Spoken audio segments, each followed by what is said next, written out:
وسیع یسوع کے زندہ جلالی اور ببرکت نام میں آپ سب کی سلامتی ہو۔ پیدائش کی کتاب اس کا 16واں باب۔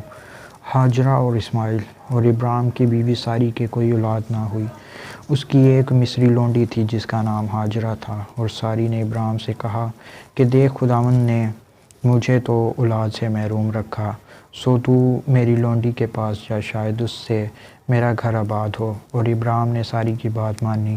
اور ابراہیم کو ملک کنعان میں رہتے 10 برس ہو گئے تھے جب اس کی بیوی ساری نے اپنی مصری لونڈی اسے دی کہ اس کی بیوی بنے۔ اور وہ ہاجرہ کے پاس گیا اور وہ حاملہ ہوئی۔ اور جب اسے معلوم ہوا کہ وہ حاملہ ہو گئی تو اپنی بیوی کو حقیر جاننے لگی۔ تب ساری نے ابراہیم سے کہا کہ جو ظلم مجھ پر ہوا وہ تیری گردن پر ہے، میں نے اپنی لونڈی تیرے آغوش میں دی، اور اب جو اس نے آپ کو حاملہ دیکھا تو میں اس کی نظروں میں حقیر ہو گئی، سو خداوند میرے اور تیرے درمیان انصاف کرے۔ ابراہیم نے ساری سے کہا کہ تیری لونڈی تیرے ہاتھ میں ہے، جو تجھے بھلا دکھائی دے سو اس کے ساتھ کر۔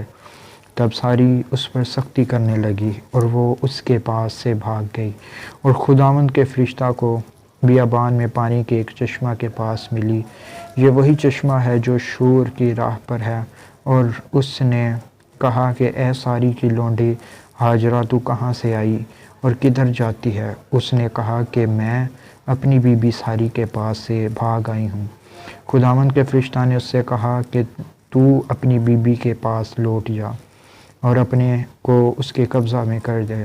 اور خداوند کے فرشتہ نے اس سے کہا کہ میں تیری اولاد کو بہت بڑھاؤں گا، یہاں تک کہ کثرت کے سبب سے اس کا شمار نہ ہوگا۔ اور خداوند کے فرشتہ نے اس سے کہا کہ تو حاملہ ہے اور تیرے بیٹا ہوگا، اس کا نام اسماعیل رکھنا، اس لیے کہ خداوند نے تیرا دکھ سن لیا ہے۔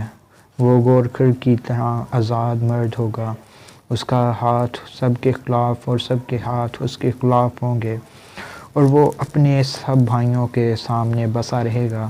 اور ہاجرہ نے خداوند کا جس نے اس سے باتیں کی عطائیل روئی نام رکھا، یعنی اے خدا تو بصیر ہے، کیونکہ اس نے کہا کیا میں نے یہاں بھی اپنے دیکھنے والے کو جاتے ہوئے دیکھا؟ اسی سبب سے اس کنویں کا نام بیر لہی روئی پڑا گیا، وہ قادس اور برد کے درمیان ہے۔ اور ابراہیم سے ہاجرہ کے ایک بیٹا ہوا، اور ابراہیم نے اپنے اس بیٹے کا نام جو ہاجرہ سے پیدا ہوا اسماعیل رکھا۔ اور جب ابراہیم نے ہاجرہ کے اسماعیل پیدا ہوا تب ابراہیم 86 برس کا تھا۔ خدا کے زندہ پاک کلام کے پڑھے اور سنے جانے پر خدا کی خاص برکت ہو۔ خدا کا شکر ہو، آمین۔